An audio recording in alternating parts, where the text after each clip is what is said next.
I was out filming crisium the other night on a 6-inch scope and a 13 megapixel camera. I'm quite impressed that it's managed to capture a few small details. When I say small, I mean like within 3 miles. There we got Mare crisium got hit by a large meteorite, and it must have been a big one because the area there is the size of England.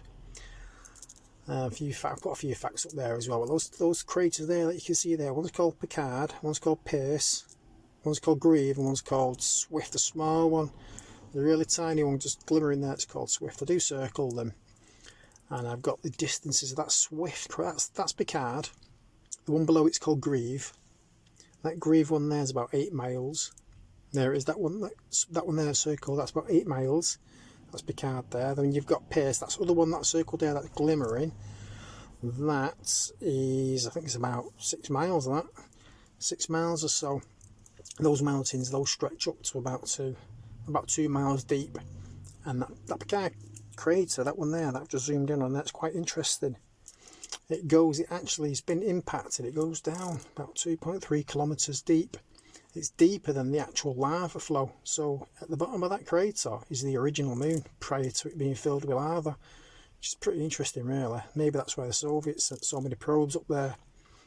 They scanned it, they found lots and lots of titanium. So it's quite an interesting spot there, and it's actually got two of its own gravitational forces, one in the centre, one offset. So it's a pretty interesting area that. For the Soviets anyway. They've sent a lot up there. They sent 260, one in the 70s, and I think Luna 15 crashed. It's a crash site Luna 15. Below that, I was actually looking at what's it called? That other crater with the Petavius. That's it. Petavius is below that. I can see Petavius crater. I was actually quite chuffed that I managed to get the big white crack.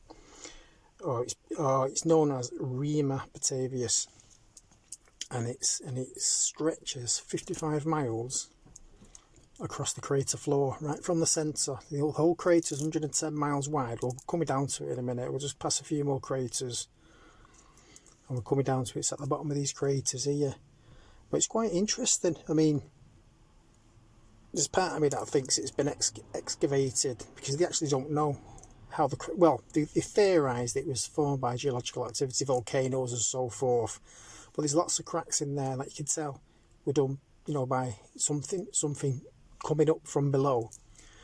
But that Petavius crater,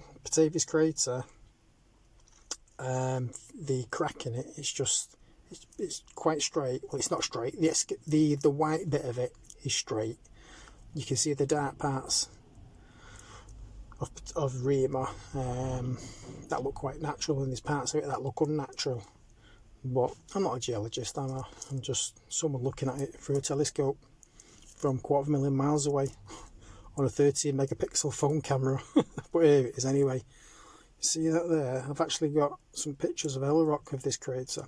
So you can see that crack there, that white thing there, it's actually 55 miles long, splits the mountain in half, 3 miles wide, and you can see it tailing along the rim there, and it's the debris or dust or the disturbed moon, the disturbed surface of the moon trails off to other craters. So it looks, to me, looks like something's been going on, but what do I know? There's actually a difference of 1,000, I think it's 1,000 kilometres. There'll be 1,000 metres, I think it were, from the centre to the actual external edges of the crater. So something's obviously, breaking through the centre, and it's disturbed quite a lot, caused a few cracks. But then I think then it's been mined, because look, I mean, the cracks all joined together, but it's that white side there. It's not the sun shining, because it's actually protrudes up. And then if you have a look closely, those what appear to be track marks are actually geological formations, and then it stops an oblong and it carries on again, and then it just trails off along the moon's surface. So I don't know what to make of that. You just got to go with what you read on the internet, or what you read in books and what you're told on the TV, aren't you? Anyway, hope you enjoyed that. Please like and subscribe, and bye for now.